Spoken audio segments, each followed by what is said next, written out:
up, everybody? Welcome to episode 14 of Press YYZ. This is your one-stop shop where we bring you all the video game news and discussion with a uniquely Canadian twist. You can find us on Twitter at Press YYZ, where we appreciate the feedback that you may have.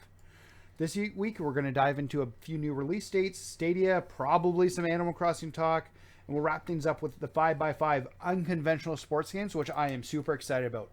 My name's Nathan McInerney. I'm going to be your host today. And today I'm joined by Mitch George. No one got your name wrong this week. Oh, woohoo! I never thought about that. I'm going to host every episode. No, you're not. No, I'm not. All right. Next up, we have the Prince of Nips, AJ. Gears is good, guys. Is it? We've got Cozy with the nice green screen. What's going on, Cozy? I'm doing well. You know, I was thinking about this. We're probably a few more episodes away from people sending in stuff to us. If you're going to send me anything, send me meat. Okay. All right. Meat? All right. And finally, we got the film. Send it in. We got the film baby, Alex Ballant. How are you doing? It's McKernery, right? No, Mac. No, I'm just fucking with God you. damn it, you broke the streak. Damn it. I'm just fucking with you. Hi, everybody. How's it going? Hanging in Doing there. pretty well. All right. That's such a cool replica of a Lancer. Just for those audio listeners, that's the reason why he said Gears is cool, is because AJ is holding a Lancer replica, and it looks pretty damn cool. I mean, if we're bringing props to the table, I picked this up today, and what I'm holding up is a wooden mug from one of my favorite restaurants here in Toronto, Stormcrow Manor. AJ and I are familiar with it. No, yeah, we were just there for your birthday, but they're now offering pickup orders, and I'm trying my best to support local businesses. So I'm hoping every week, with Wednesdays being National Takeout Day, that I'll have something different to bring to the table of a nice local Toronto restaurant every week. Ooh. This is the most active reload I've ever done. So why are you holding up that Lancer? Is it for anything in particular? Like something you've been playing, AJ? Gears Tactics came out, and it's pretty good. Oh, it has. It's pretty great. I'm quite enjoying it myself. I gotta be honest. I needed that game to be bad. I'm a little disappointed. Sorry. Well, Can't yeah, help you. Yeah. It's actually quite good. It's basically XCOM meets Gears, and I think Gears of War is the perfect franchise for that type of crossover. Who would have thought a shooter where you stop and hide behind cover would have become a very good tactical take-a-turn board game-like game? I mean, it worked with Halo. Why wouldn't it work with Gears? It kind of worked with Halo. It worked with Halo. Halo Wars was was okay. good. It was alright. It wasn't XCOM, but it was a good game. Yeah, like it was a decent RTS for consoles, but Gears Tactics is it's a lot of fun. I've been really enjoying it. One of the things that I like about it over, say, XCOM is every character has like action points, so you can move, shoot, and then move again in the same turn for a character. So have you played Valkyria Chronicles? No, I have not. Because they have a similar system in that, which I quite enjoy. So it sounds like this is right up that same alley, which is nice. Yeah, because like one of the things that I didn't like about XCOM as much is like you had to, once you chose to move, you had to commit to whatever you were going to do next, where I feel like there's a lot more strategy involved with Gears Tactics, with it being like, oh, I can do an ability, move, and then also shoot or set up an Overwatch at the same time. Like I feel like there's a lot more options that you have with the game, which I really have been enjoying it so far. One of the only things I would say about it is it's far more linear than, say, XCOM is. What do you think about that, AJ? So the one hang-up that I think I have is gameplay wise, like, because it's linear, because it's telling a Gears of War story, you have these hero characters, right? Mm-hmm. And if these hero characters that you're playing with, the ones who progress the story, die, you lose the mission. So it adds a different element to it, but you also get these fodder characters where I've already created myself, and I'm probably the best gear on the team. The fodder characters I'm pretty sure can die. I haven't killed any of them yet, but like, yeah, it adds a different mix. But I'm also like, I'm not entirely attached to the hero characters so much as I am the one that I made myself. So it's a weird weird balance, but yeah, the linearity of it. There's side missions that you can go on that are not 100% mandatory, as far as. But there's like, one of the things that I liked about XCOM was XCOM's difficulty really revolved around, if you fail, you lose those characters, and then also you fail the mission. Like, you can't go back in and do it, where in Gears Tactics it's like you are continuing on this story. If you fail if like one of your hero characters die, or if you just fail the mission, like you don't complete the objective, you just have to restart it from the beginning. And so I don't know, it doesn't feel like it has that difficulty spike that XCOM and XCOM 2 did. Yeah, and I think, sense. Yeah, I think the reason is because they're taking a Gears game, so they needed to have that major hook of like a story through line, like a regular Gears game, the linearity of that, to kind of bridge the gap a little bit. Which is totally fine. It's totally playable, totally fun. And Gears Tactics available now on PC only, Xbox One later, correct? And it's part of Game Pass? Correct. Yes. Because it's a first-party game. Yeah, and speaking of Game Pass, I had quite a fiasco at Game Pass this last week, so it's an amazing service. It's worth the money going into it. Okay. The app on PC sucks so bad. The It's Xbox just app Chrome. Wait, oh, what? Like the Xbox PC app is really bad. Yeah. So I had installed it when Gears 5 came out, and I like had a couple months with it, because Xbox really is like, if you buy 1 month of Game Pass, we'll give you 3 months on top of that. Like, they really are pushing this service. And so there was a point where I was like, okay, I don't have Game Pass anymore because they let it expire, and I didn't really feel like paying for it because there wasn't any games. And so, Gears Tactics is coming out, time to renew my service. And so once I did that, I couldn't install any games. And then I realized it was a Windows 10 issue. And so the only thing I could do to solve it was I had to hard reset my computer. So I had to install everything from the get-go, including all of the games that I had. And it was just because... Yeah, like I had to hard reset Windows. So you would do like a fresh install of Windows. I thought, okay, he had to reboot his PC. That's no big deal. No, you had to reinstall Windows 10. Holy shit! Yeah. There's fortunately a setting in Windows where you can have it do a fresh install, and it keeps all of your files, but it gets rid of all applications, which is actually really cool. But then there's also some weird, like, muddied stuff where it's like some application files still stay. So it's like I have like a 4 terabyte hard drive, and half of it was still taken up, not from my personal files, but just from apps that the executables are gone, but not the like all of the files of the like games or the apps themselves. That's so nasty. I had to take a whole like couple of days to just completely clean up my computer. And so it's running great now, and hey, the Game Pass app now works. I can install games. I've been playing Gears Tactics, but at least you have free time to do it. Yeah, and you know what? It's called it's the Xbox Beta app, and that beta should be in bold, because it really is a not great beta app. Yeah, I mean, the xCloud beta is a beta, and it works well enough on my phone for one game.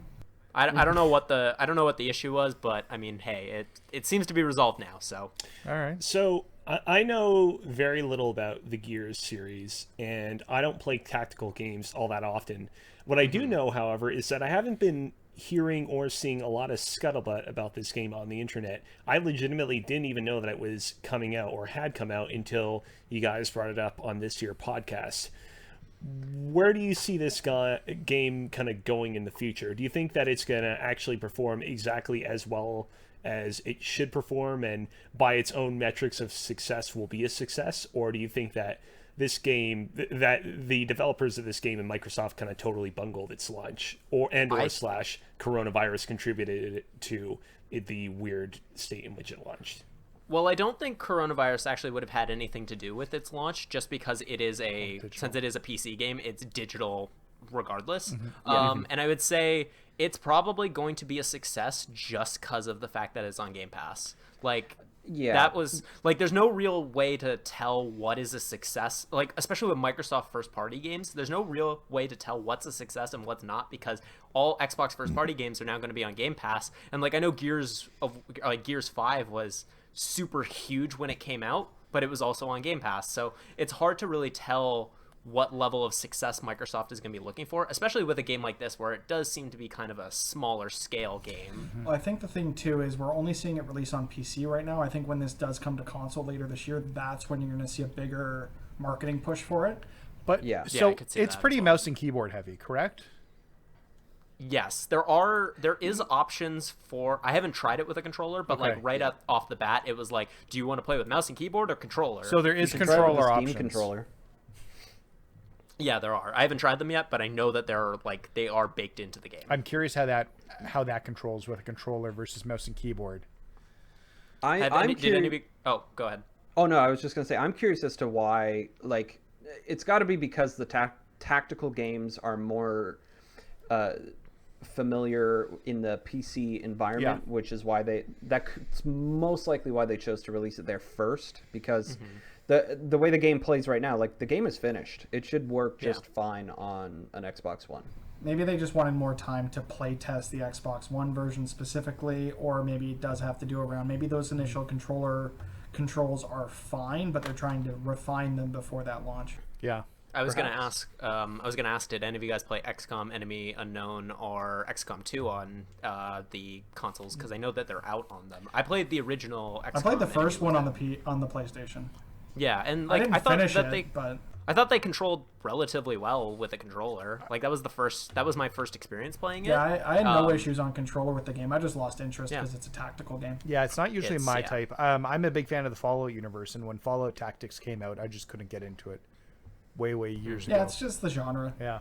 So Alright. speaking of having units that you cannot revive in any way, as you were talking about XCOM, I started what's known as a Nuzlocke run in Pokemon Shield instead of playing games I haven't played yet. Yes.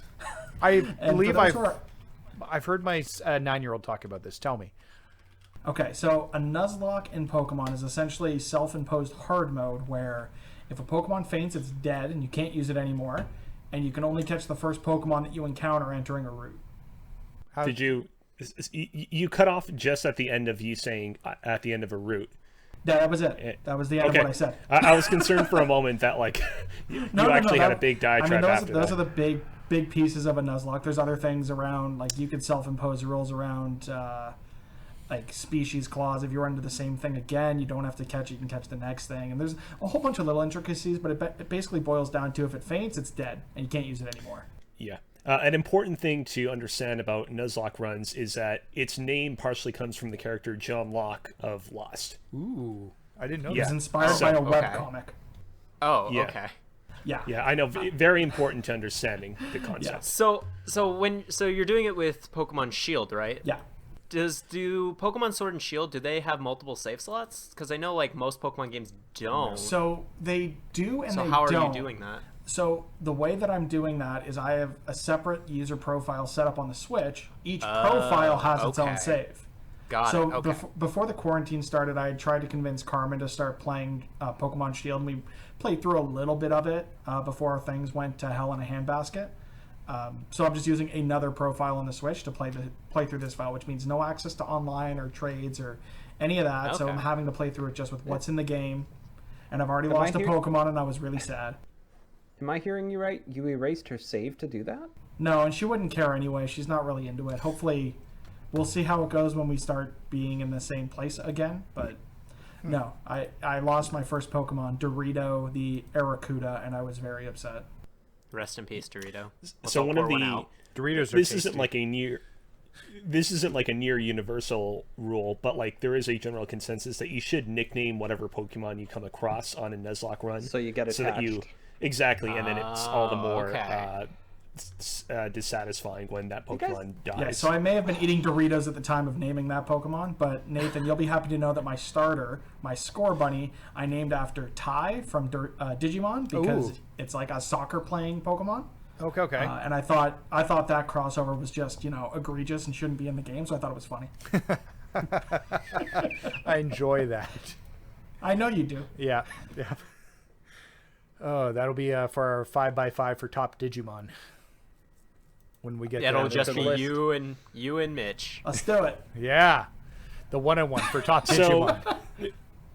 When Mitch mentioned that he was doing this Nuzlocke run, off air, I kind of gave him a bit of crap because Pokemon Shield is one of the easier Pokemon games, just in terms of the sheer amount of items and experience points and like quality of life aspects that make just getting through the game in general easier, whether or not you're on a Nuzlocke run. But you kind of explain that you kind of want to start out with an easier Nuzlocke run so that you can eventually work up to something harder, correct? That's what I'm hoping. Either that or this is going to turn me off of the idea of even doing this when I lose something I actually care about instead of Dorito, who I had for all of 20 minutes. So we'll see how things progress. But yeah, I would ideally get into a situation where I could play a harder one, potentially on a stream, potentially on our channel. Who knows? Ooh.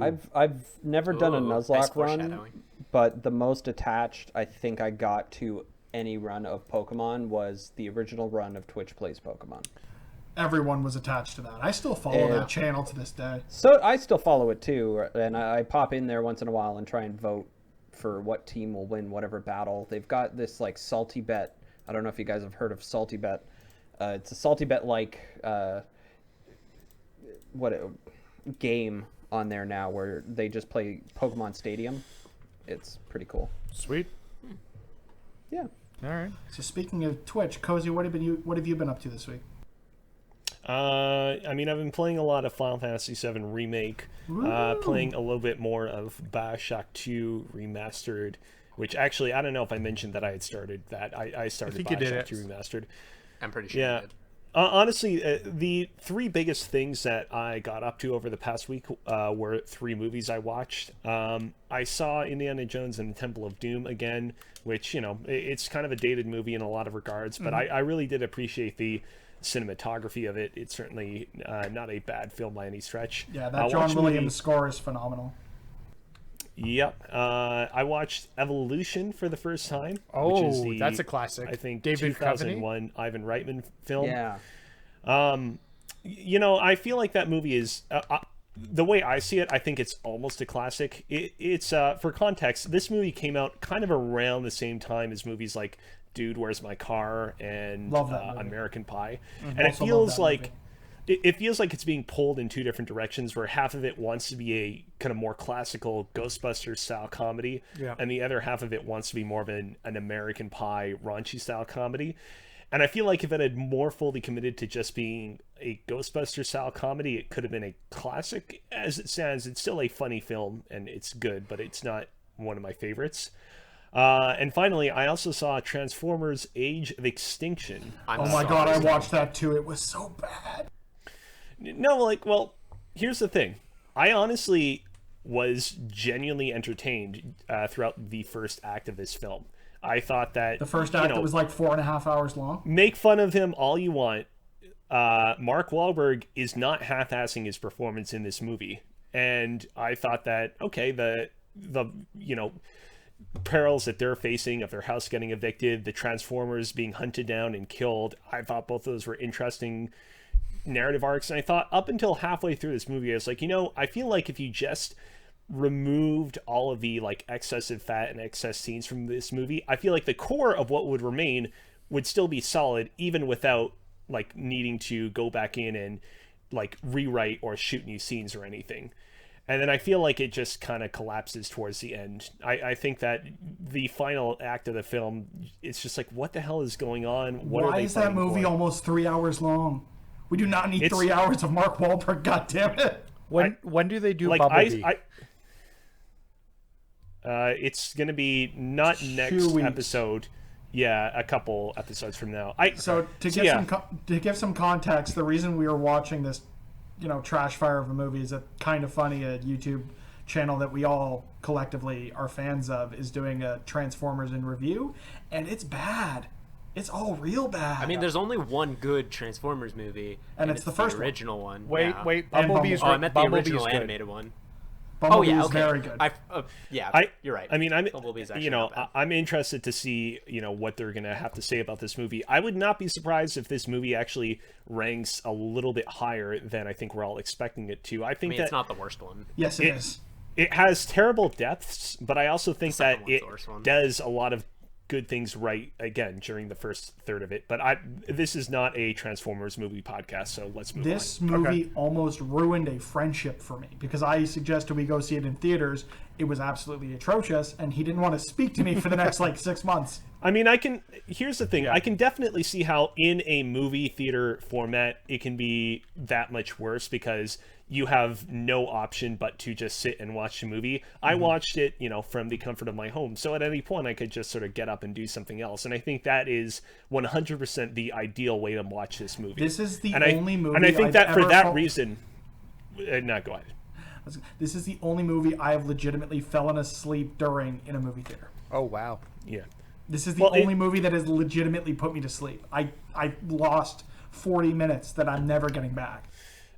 Well, and so I'm just sort of curious, to what I was saying earlier about how I can see how this film was really that much worse in it as a movie theater experience. I'm interested to see if the crew of Kind of Funny kind of look at it with a new, fresh perspective, being able to enjoy it themselves from the comfort of their own homes. It's going to be Nick Scarpino doing 2 hours of Mark Wahlberg impressions, and it's going to be them saying, why did this 2 hour and 45-minute movie feel like it was 8 hours long? I mean, I also think that Nick, being a, lover of films and somebody who's studied them in the past will also appreciate some of the things that it does during the first third that are not that bad. You said appreciate and Transformers 4 in the same sentence. I don't think that those two words really go together. Should we move on? Yes, please. I'm very You curious. guys are the people who are trying to you guys keep trying to talk about this movie, and I keep being like, oh man, let's move on. Come on now. Okay, let's move on. I've been playing Animal Crossing. Is that a surprise? No. No, this is what you've been saying for the last 6 weeks since it's been out. Yeah, we've all weaned off it a bit, but you're just still injecting that crap straight into your veins. I was up till 3 a.m. again last night playing it. Why? What are you actually doing in it, There's though, not at this that point? much to do in that game. I just keep finding more and more things I can do. Just wait until my sister pops up in chat. No, there's this and this and this, because she's down Yeah. the same rabbit hole you are, Nathan. I'm trying to grow hybrid flowers now, and I'm decorating my thing so I can get a 5-star rating, so I can get the golden tools, because who doesn't like a nice golden tool, right? You know what I'm saying? I had a friend who just spammed breaking axes for a day straight or 2 days straight and sent me a golden axe, so I didn't have to do any of the work. Oh, well, so I have a golden slingshot because my wife popped the 300 balloons before I did because of the Easter Day or the Bunny Day event. But I finally hit it the other day. I popped the balloon, the present fell, I open up, it's the recipe, I go to redeem the recipe for it, and the game crashes and closes. I don't have the recipe. It's not in my inventory because it hadn't saved, and I haven't seen the golden balloon fly by since then. So what do the golden tools do? I've never actually heard about these They yet. just don't break as often. No, they last... Oh, okay, they're just better. Like this slingshot, my wife's slingshot, mine's still going, but hers lasted 10 days. But it does... it's your okay. tool plus a piece of gold to make it. Oh, okay. So... Got it. but yeah, no, I've been working hard capturing 3 of all the rare fishes and bugs so that I can have models made of them because I'm going to display them in my town. And on cue, the chat is now all just my sister asking questions about Animal Crossing. I friggin' called it. It's all it is. She had a tingling and just knew. Yeah. She just knew it was coming. I'm like, listen, because this one guy's just not going to shut up about Animal Crossing. We can always go back to talking about Transformers. Or we could do a throwback to last week and start talking about Ice Age. Or we could just move That's on a and good not talk point. about any of these things. But All yeah, right. let's talk some more about Animal Crossing. Okay, I just want to wrap up by saying I finally made my wrestling arena outside. It's a Bash at the Beach inspired wrestling arena with sand and palm trees and barbed this is wire pretty good. around it. I'm pretty happy with it. Now, if only I could find a way to make them fight to the death. Well, that's my thing, right? Is I haven't been doing a lot of the landscaping or reorganizing or anything that seems to be keeping other people in the game. Mm-hmm. So I don't know how much longer. I'm going to keep coming back to the game and do the daily dig up the fossils, pick the fruit, comb the beach, check the shops. But outside of that, I think I'm moving on. Yeah, me too, honestly. And yes, Allison, golden does not mean it can't break. It just means it's going to last a lot longer. Yes, significantly longer. All right, I can get you a golden axe if you want. Just we'll talk about it offline. All right, well, let's move on into the news then, seeing how, unless anybody has anything else they want to go over. News. Let's do the news. Let's do the news. Hot news. All right. Hot news coming your way. All that was terrible. There is a terrible jingle that gets inserted here. You know that, right? Ready, set, go. News drop. Let's get into the first story here. Believe it or not, we have release dates for The Last of Us Part 2 and Ghost of Tsushima. Be careful on the internet. I was so surprised that these release dates got announced. So I have a theory behind why they got announced, and it has to do with the leaks. Yeah. So Naughty Dog has been saying for a while the game is ready to go. Mm-hmm. Yeah. It's more so other things that are holding it up, and they were probably just trying to figure out the logistics of, do they release it before Ghost of Tsushima and push it, which has now become the case, or do they release it after? What do their release windows look like around the summer based on that game already being announced for summer, being Ghost of Tsushima? Yeah. So I honestly do think part of them releasing it as early as they are is because it leaked.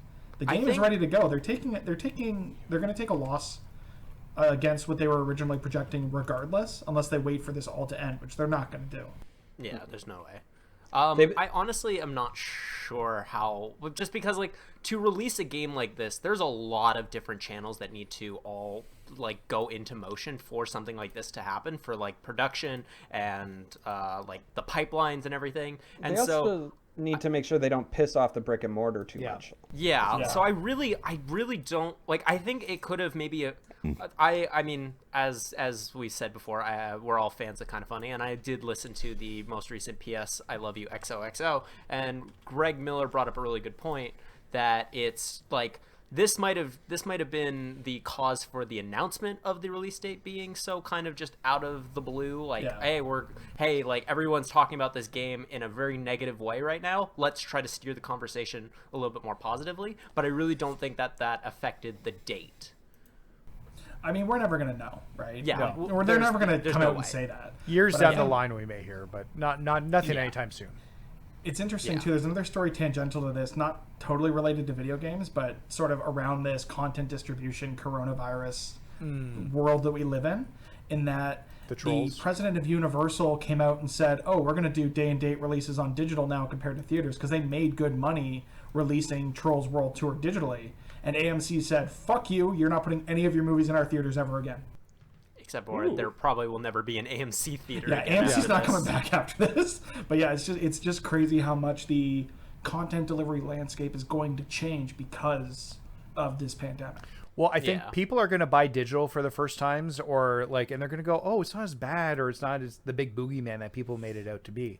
And I think they're going to be like, I can do that the next time, and I can do that the next time. So you'll see people doing things that they wouldn't normally do. We've had birthdays and Thanksgivings over Zoom Easter. and Portal, Easter, like not Thanksgivings. That's what I meant to say, Easter. There hasn't been Thanksgivings during the pandemic. Don't worry. But yeah, next people Easter, or next Thanksgiving. Potentially, hopefully not. But people are trying different things right now that they wouldn't normally do, and they're going, "Oh, I guess it's not as bad as I thought it would be, and it's not as hard, and it's pretty easy." So, yeah, and I mean, for me personally, my buying habits have changed. I bought Final Fantasy VII Remake digital. Typically, my buying habits for games throughout the year is E3 comes around, Best Buy, Amazon, Walmart have their E3 sale. Yep. And I pre-order every game I want that's been announced. I don't have a pre-order for The Last of Us. I don't have a pre-order for Ghost of Tsushima. The only outstanding physical pre-order I have is the Marvel Avengers game hopefully coming out in September. So I think for Last of Us and Ghost, I'm probably just going to go digital because it's going to cost me a little less because there's no tax on the PlayStation Store, and I'll have it immediately. So yeah, and those are kind of guaranteed games that you're probably going to enjoy too. So I don't really feel like with those games specifically, it's not really a risk either to pre-order them. I also don't trade in games. I don't sell games. I'll lend games occasionally, but for me, that's not really my gaming habits. So it's, for me, digital works, and it's probably going to be more so of that moving forward for me. To get back to the subject of The Last of Us Part 2 and its release date being announced for June 19th, I'm really curious to see where the world is going to be at by June 19th. Because right now we're in a bit of a lull, not just because of, obviously, the coronavirus, but also because of a lot of the negativity surrounding the leaks and, how that ties into a news report by Jason Schreier from a couple of weeks ago that reported on the not so great working conditions currently at Naughty Dog. And I'm curious by June 19th if all of that will wash away. The internet historically, for better or for worse, has been shown to have a short attention span. And when June 19 rolls around, will we all be like, oh man, I am so juiced up to hell to play The Last of Us Part 2. I don't care or mind that all this negative stuff happened along the way. Or will the world still be kind of in the same mindset / mood? So sorry, go ahead, Alex. I've been talking a lot. Okay. I was gonna say, like, I think there's gonna be waves of the sort of negativity. Like right now it's kind of pretty negative because of the leaks and everything. And I think for the next like few weeks we're gonna see it kind of settle down a little bit. But then as soon as the game is like getting really close and they're starting the marketing cycle back up, I think a lot of that negativity of the spoilers and people being assholes are gonna come back to the forefront, unfortunately, to just kind of try to take all of the momentum away from it. And I have a feeling that it's going to be kind of a hellish landscape for the next little bit, so with maybe like a slight quiet period. Yeah, I mean, what I was going to add to that is the rumors around the Last of Us leaks is that it was an employee internal to Naughty Dog who was either laid off or furloughed that leaked this. In the current environment that we live in, layoffs and furlough and these sort of things are becoming a lot more commonplace, unfortunately.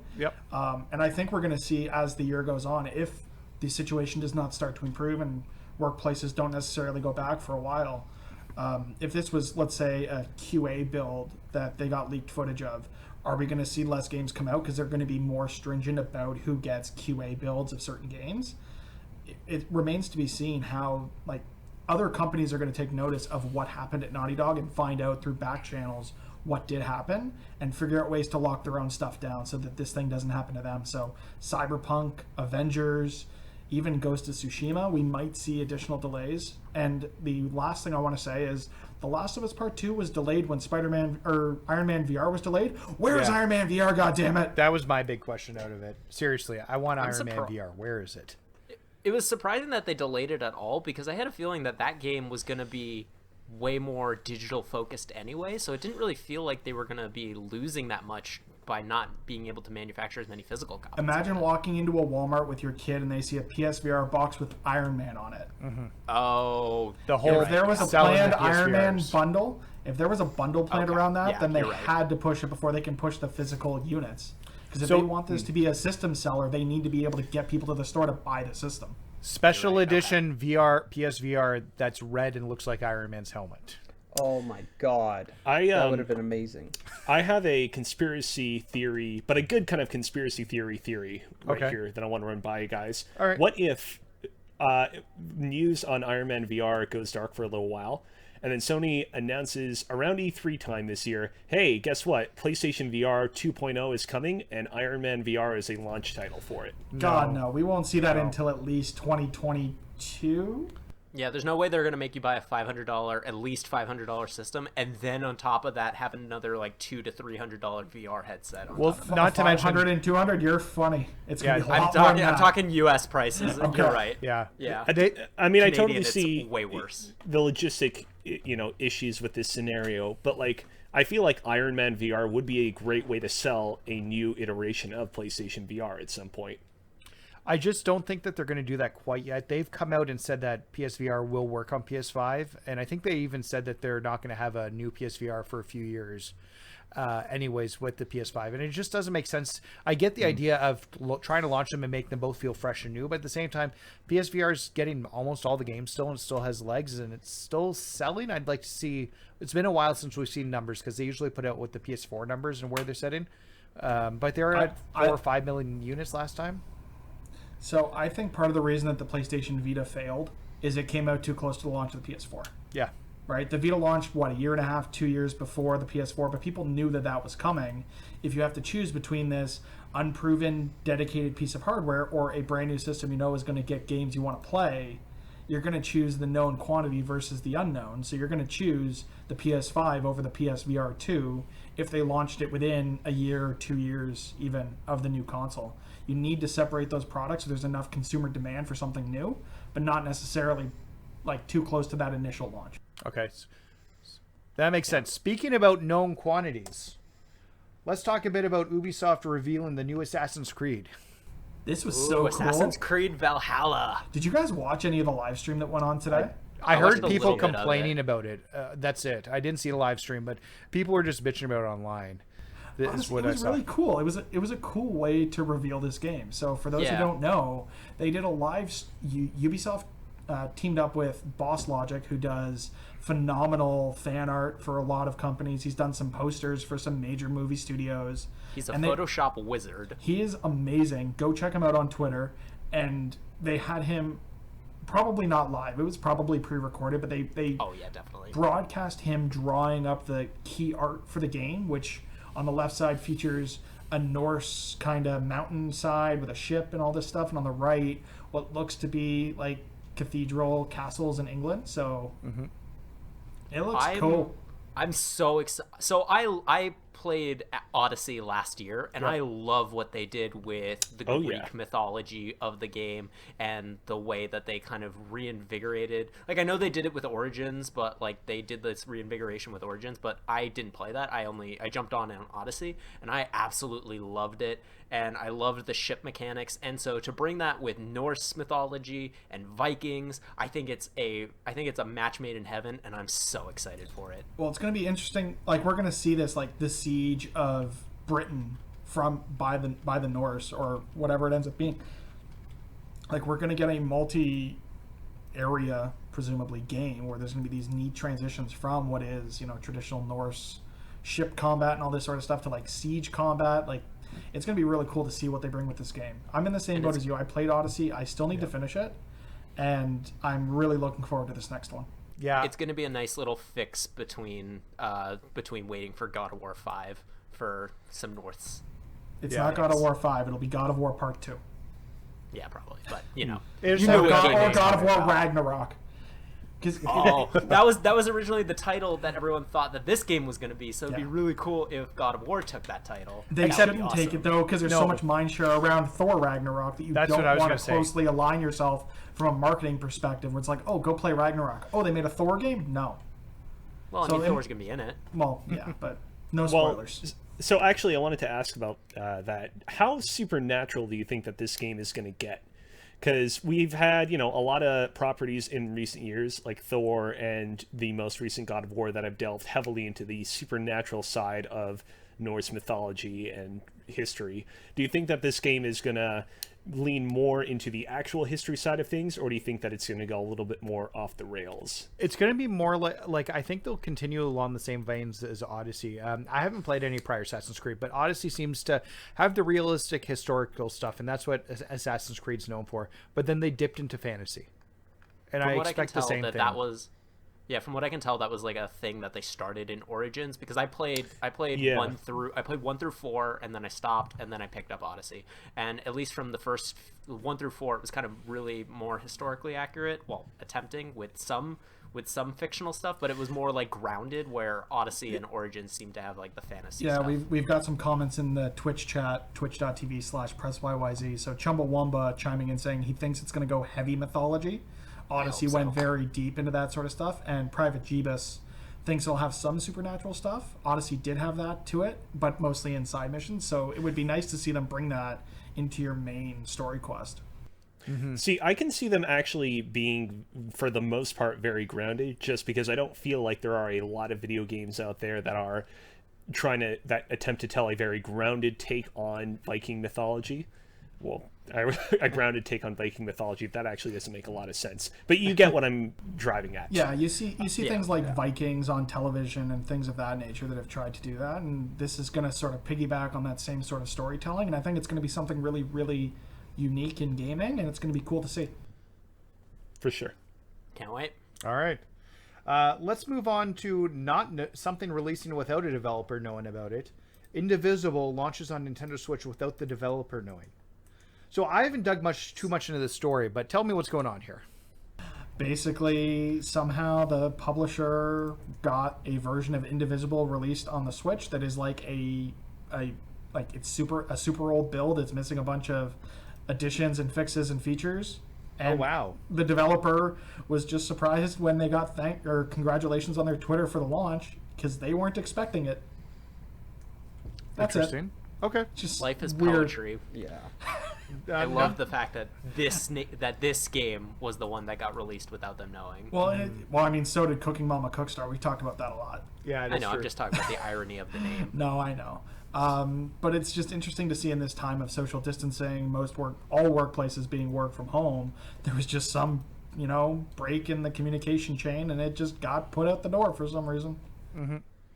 Wow. Okay. Well, and sorry, before I forget, that was from Rebecca Valentine at gamesindustry.biz. I want to make sure we're crediting that. I think most of these are, to be honest. She's the new Jason Schreier. That's what I'm getting from here. Yeah. Well, Jason Schreier is still Jason Schreier once he moves to his new post at the Bloomberg. Washington Post? Bloomberg. Bloomberg. Right. Bloomberg Bloomberg News. News. My bad. Yeah. All right. Well, and then let's jump into another Rebecca Valentine story. And this one's interesting. I want to get your guys' opinions because I think another big company is doing something very similar, but GameSpot's to hold a summer digital E3 alternative and charity event.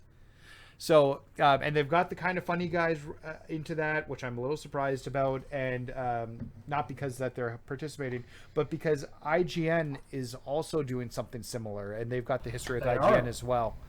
They So also have history with GameSpot. GameSpot No, gave them on the time stage. on their E3 stage, right? So it does make sense.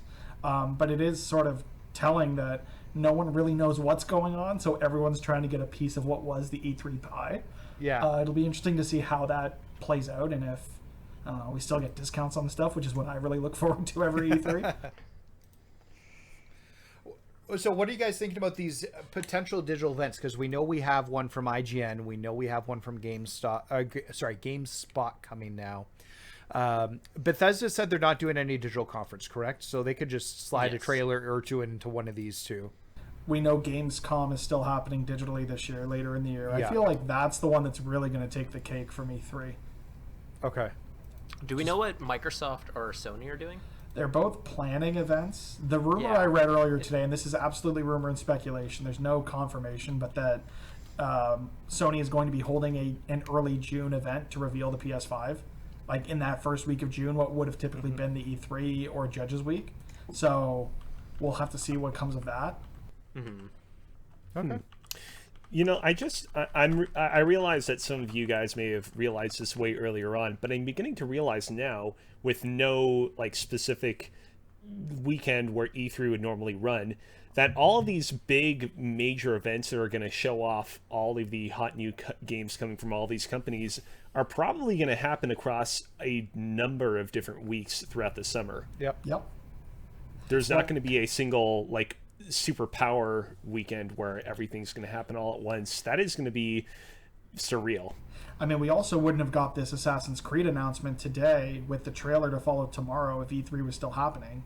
Ubi would have saved that and done the live stream the day before and shown the trailer on their stage. So we're going to see these things sort of interdispersed, whether it's summer, late spring, fall. Things are going to be all over the place. There's no one tied to a specific date now, which is interesting. Honestly, I remember. Go ahead. Sorry. I think it's better in a lot of ways for the publishers and for the developers of these games, because all of a sudden we've always talked about E3 being like this, powder keg. You get all this information, but something big gets announced, and then 10 minutes later, another big thing's announced, and you're out. So, and then it's forgotten about. So we need to. I can't talk today. That's okay. But You're only hosting the show. Yes. Yeah, it lets the spotlight stay on specific games for longer, which is going to be nice. Yeah. That's the thing that we'll be missing though is there's always mainstream coverage of E3 when you can get all this information into one place. So hopefully these larger amalgamations of news like the IGN show, the GameSpot show, do still get that same level of coverage. Otherwise, it just means overall coverage for the general public of E3 is going to be diminished. We did a previous episode on it, on the things, our favorite E3 memories and stuff like that, and that's going to be one of those things that hurts the most. Is you're not going to have that week-long celebration of video games for sure. Yeah. All right. I just want to mention that way back in the day, there were 3 or 4 summers in a row where for some reason I was taking summer courses or something equally mind draining, all at once, and they just so happen to coincide exactly with the timings of all of Nintendo and Sony and Microsoft's press conferences. And like, man, 14-year-old me would have loved to have had it the way it is right now, where they're all happening on disparate dates across multiple different weeks, because although it is weird, it is more ideal for some people to consume them in this fashion. I mean, I know it's crazy to think of, Cozy, but when you were 14, you would have still been in school until the end of June. So that's that probably would what happen. the issue was. That is a good point. Well, no. It wasn't summer courses or anything. It was I just think school. I'm thinking about it. It wasn't when I was 14. I think I just said that age kind of out of the blue. I'm pretty sure I was like 18 or 19. Okay. And it was Sejep or university. I don't remember which. That's All right. a little more forgivable. So we're going to move on. AJ, I want to give you the AJ 5-minute. Give us what happened on the Stadia Connect corner. I mean, given how long we're into this recording, it might be like 2.5 minutes. Yeah. Okay. Stadia. First of all, Mitch and Alex, I hear you guys are now believers. I'm a believer in the tech. I'm not a believer in the marketing, the rollout, the systems, You and everybody mechanics. else. Yeah. You and everybody else. No, we were playing PUBG earlier tonight, and Got our asses kicked. we got our asses handed to us, to be expected. We were testing it out. Alex is now a believer. Mitch is now a believer in the tech. It works The tech I was even a with believer my in- shitty internet. So a couple of weeks ago when we read the news that they had Stadia Pro be free for everyone for 2 months, I signed up right away. I started playing SteamWorld Dig 2, and it works. I knew at that point that it worked. It was just nice to jump into something multiplayer with the both of y'all. Yeah, absolutely. So there was a whole lot of nothing in this presentation. Okay. That's an There was that firefighting game that looked neat that's going to come Yeah. to the Switch, and I'll play it there. Yeah.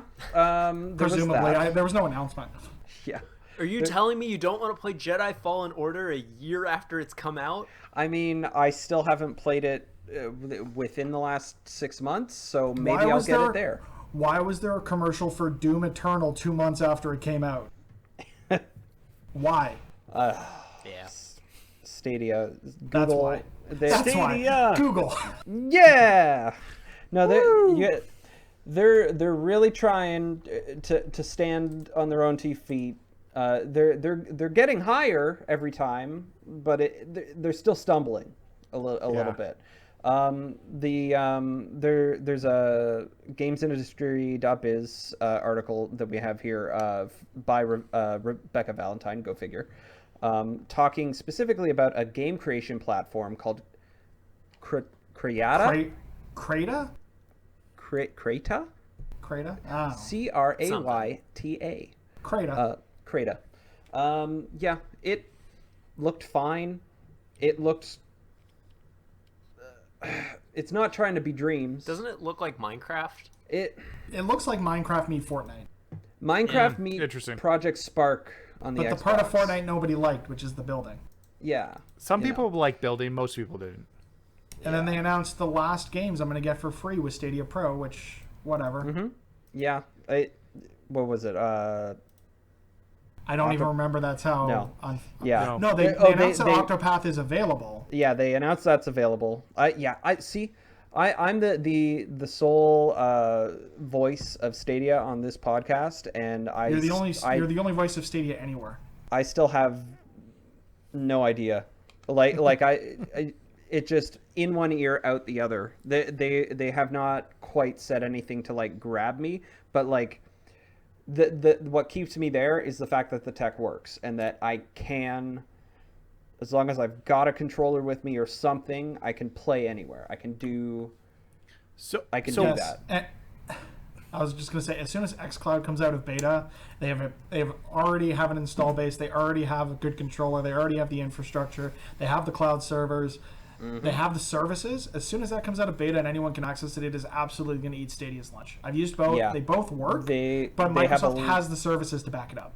Yeah, Stadia has a lot of ground to cover to try and at least get to par with what anybody else could potentially do. So interesting. You cannot advertise a big announcement and then advertise a 2-month-old game and a 6-month-old game that's going to come to your console at the end of the year. You just can't do it.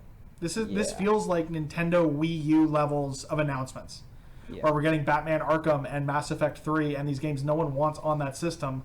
They want to see what Google can do with the tech that they can't do anywhere else. And all we're getting are these ports of games that already exist, that people have played, that they're going to play on Stadia if they don't have it anywhere else. But there's no incentive to get there other than free stuff. And when that runs out... Was Baldur's Gate 3 mentioned? No. No. Okay, then I don't care. Let's move on. the other thing too, the xCloud beta is already on iOS. Where is my iOS Stadia app? Why can't I play Stadia games on my phone? Because you're not cool. You know- You should have a Pixel.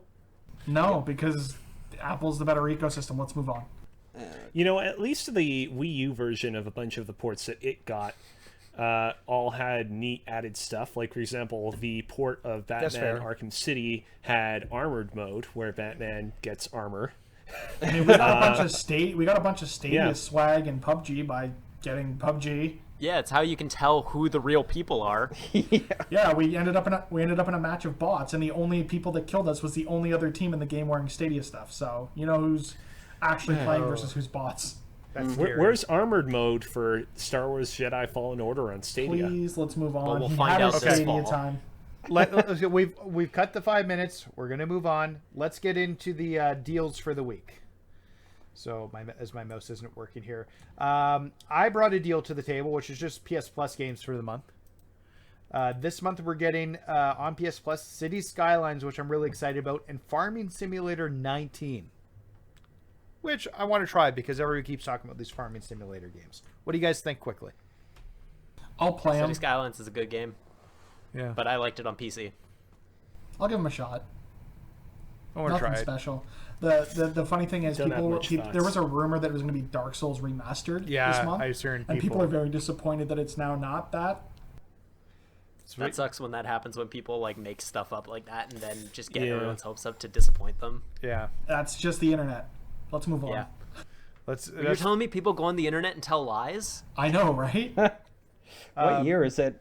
I haven't heard that in Mitch? forever. Mitch, I see you posted a few deals. Yeah, there's a sale going on the PSN, games under $20. A few standouts: Chroma Squad, which I talked about a few weeks ago on the Switch, also on sale on the PS4 for $5. Titanfall 2, which is a phenomenal game, is on sale for about $10. What Remains of Edith Finch is about $11, So and good. Yoku's Island Express, another game that I've loved playing on the Switch. It's a pinball hybrid sort of game. It's on sale on the PSN for about $9. All right. Anybody Also, else have we- any deals? Was there Xbox chat- Live? Chat has a deal. Oh. So Private Jeebus speaking up again. XCOM 2. XCOM 2, which we talked about earlier. Base game's $20 on Steam right now, or $38 for all of it. The full game, complete edition.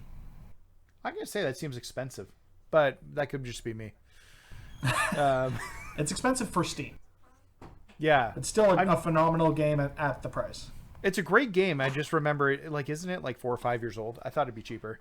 Maybe I'm wrong, and maybe I'm off whack with it. All right, so we've talked about the news. We've done everything. So let's move on to topic of the show. There was something else in there. Was there? I wanted to bring something else up. What do you want to bring up? Did you miss the other thing? And read all the things. Oh, sure. Queer Eye is offering Animal Crossing advice. Someone's not looking at the Discord chat. Oh, that's me. Never mind. Let's move on. Sorry. No, you have to bring it up now. You can't just not bring it up. On Twitter, they're giving advice. It's fine. Move They're on. giving Queer advice. I am On very Animal curious Crossing about houses, it's pretty cool. This. I need to check something. It was just a marketing thing where they had one of the members of the Queer Eye bunch giving advice. or Bobby, giving the guy who does feedback. houses. Yeah, on Animal Crossing houses. That's it. Let's move on. Okay. So I would like to My bad. I'm sorry I called you out like that. open I Pandora's full box. Screen, I full screen the video so I see all your beautiful I faces. want to and see. ignore the chat. I want to see Nathan's box. Let me see his box. I'm going to open Pandora's box, and we're going to talk about the top or the 5x5 for unconventional sports games. Are you guys ready? I'm ready. Hell yeah. Oh yeah. I think it sounds like we're going to have some fun stuff coming here. I've got a nice list. Do we need to go over the rules for 5x5? I think Yeah, we let's should do for that. the audience. Yeah, we haven't done it in a couple weeks. Plus, Okay. this is the first time we're streaming it on Twitch. So So basically, we have one person hosting. That's me tonight. I've never done this before, so hang on with me here. But everybody's gonna have to bring games to me to make our top 10 list for the top 10 unconventional sports games. So they need to bring them to me, and then I get to pick where they sit on the list based on the argument that they have for it. So I'm going to get my timer ready to make sure that I have good arguments every time. You've got good arguments? I always show up to this well prepared and ready to go. I always do my homework. To be fair, you've actually won, though. I think I'm the only one who hasn't won. I have a list of 12 games with a variety of talking points. Y'all are going down. Ooh, I'm really interested. I have about 4, but Yeah, I've they're got like 4 3 very and one good of them ones. ships. So It's gonna be great. did we say 45 seconds for the main and then 30 for the rebuttal? Whatever or is it... you want. It's whatever you want. Okay. Well, the rebuttal usually isn't we until let the the host second choose. round, right? Or rebuttal. You're right. Sorry. But let's give it 45 seconds for the main one, just to keep the game flowing here. So that's going to make sure that your arguments are well centered. And I'm going to play this like a fair person because everybody else who's played this game has been a jerk. So Hey. I'm going I feel like that's a direct attack. I'm not going to be a jerk like absolutely. Mitch. This is the most unconventional sport. So I'm not going to be a jerk like Mitch was, and I'm definitely not going to go last. So AJ, let's get you up first. What are you bringing to the table? Listen, Super Mario has spanned a lot of games over the years. Okay. And one of the surprisingly good ones, as somebody who is not into sports, is Super Mario Strikers. Yes. Now it is Mario playing soccer, untraditionally, in that you get all these Mario-like power-ups. You get what is it? It's your typical Mario sports game, but they flip it on its head in a way that is, for somebody like me who was not into sports growing up, who only into video games, it hooked me in a way that I could not. That is very hard for me to describe. I rented it once or twice. Sorry, you're out. By the way, I just want to quickly interrupt and say that I've tried to put the Google Doc showing the current placement of all our games on the Twitch stream right now. Yep. So I see everybody it. in the chat, please let me know what your thoughts are and if Fancy. there's anything I can do to improve it. Again, this is the first time that we've looks streamed good. this game, so Yeah. So So I'm still There we waiting go. for mine I was to gonna refresh. ask when we were gonna see the bar graph. there we go. So Bar we're seeing graph the is bar after you graph. put the first score in. So AJ's in the lead because I'm going to give Super Mario Strikers spot number 1. Hell yeah. It's also the I only thing. don't on the think By list. default. I don't think it's going to stay there, Come on. but we'll see. It's not even the best mascot platformer soccer game. So let's Debatable. move on, and we're going to go with Cozy for number 2. All right. So the game that I'm going to recommend is a little game called Coffin Dodgers. Coffin Dodgers is a budget game that came out on the PlayStation 4 and I believe Xbox One a couple of years ago. It was relatively unassuming in terms of its name and price point, but it was truly a glorious time in terms of its core concept, which was a game about death trying to race down a bunch of elderly individuals in their scooters. And also it had a really, really easy platinum. So Of I course think it it did. gets extra points for that. So are you done? Sorry. Yeah, I'm done. Okay. Because of the easy platinum, Coffin Dodgers is going to go in at number 1. All right. Wow. How rude. So Cozy knows who he's speaking to. I know who I'm speaking to. I know exactly what I'm bringing to this list. Okay. Next up, we're going to go with Alex Ballant. What do you got? Wow, you completely lied and said that Mitch wasn't going to be last. I think he was saying AJ wasn't going to be last because I always make AJ go last because he ruins my day. Oh, okay. Sorry, I misheard. Okay, well, I'm going to choose my first serious answer, and it's going to be the game Rocket League. Because Rocket League takes a sport that's not very good, soccer, and actually makes it fun. They also did hockey. Oh yeah, Keep it that's true. Canadian. Hey, thanks for the heads up. Gotcha. And Yeah, so if basketball. you want to play any of the sports, but you want to drive little remote control cars and actually have a fun time having an epic Epic. It can be 2v2, 4v4, whatever you want. It's a lot of fun. I don't traditionally like sports games, and so this untraditional sports game actually got my attention, and it was so good. And it's got so many players, and that Epic decided to buy it. All right, 45 seconds. That is good. I really liked Rocket League. I was in the beta before the game even came out and was speaking the praises of it. It's going to go number 1. It's a good choice. My turn? Yes, Mitch. What do you got? Okay. You want to talk about an unconventional sports game? We could talk about a game that came out in 2001 alongside games like Tony Hawk's Pro Skater, Grand Theft Auto 3, Halo, had phenomenal voice acting, used an IP to the fullest extent it could, and is synonymous with what a bad game is. And that game is Simpsons Wrestling on the PS1. It was not a wrestling game. It was more or less a 3D brawler. The 3D graphics were terrible. Each character only had 3 attacks and a combo. For some reason, it's in 3D, even though the show is in 2D, and it is famously one of the worst video games ever made. But it's great, and it's The Simpsons, and it's wrestling, and it should go at number 1. It's terrible. Well, I appreciate you What trying an to... amazing argument. Well, I appreciate you trying to pander to me with the wrestling. I'm not a big Simpsons guy. How can you not be a Simpsons guy? God damn So, it. I mean, I was a There first have 10 been many- season Simpsons fan.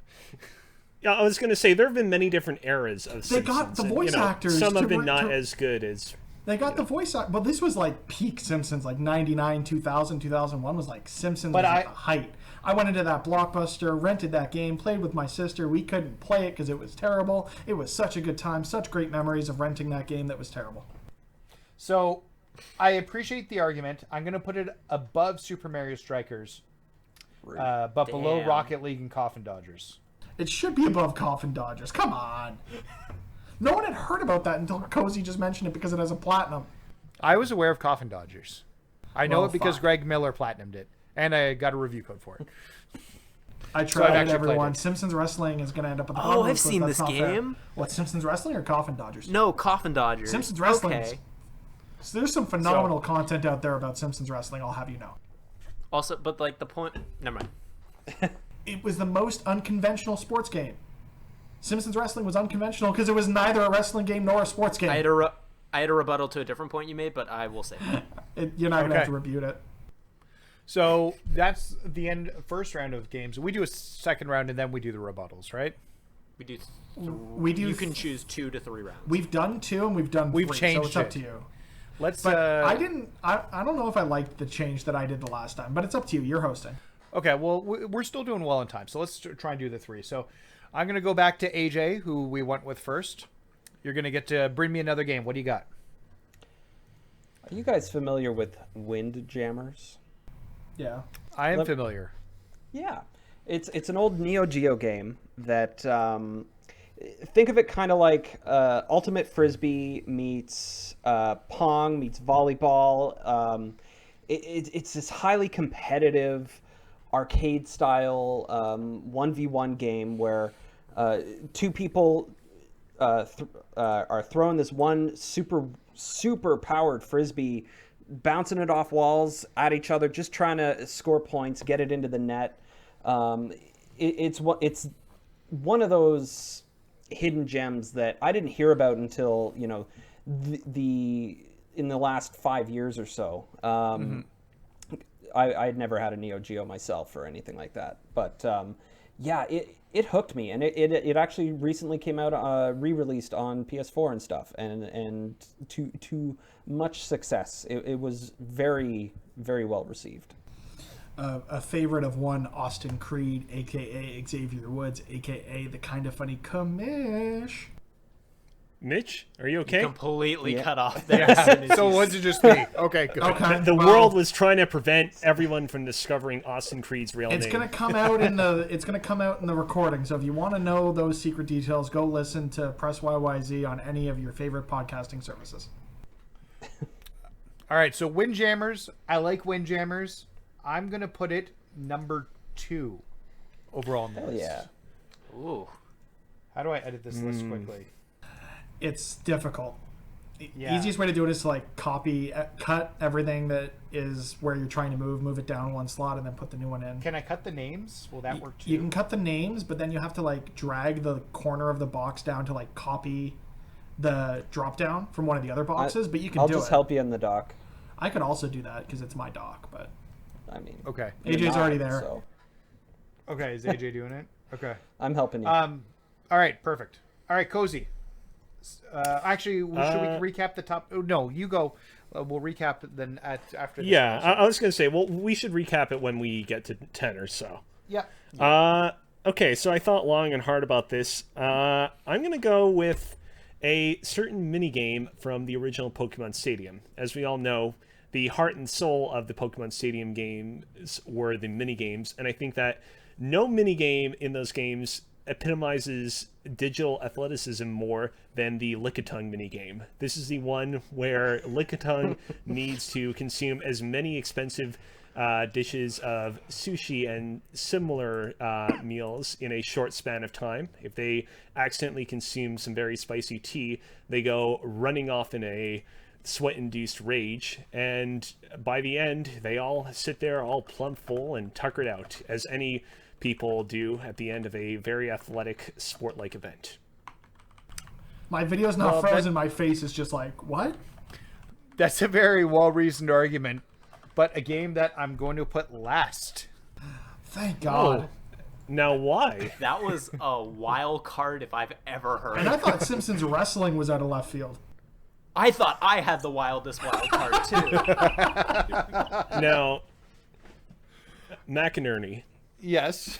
why is it in last place? It's not a sports game. Yes.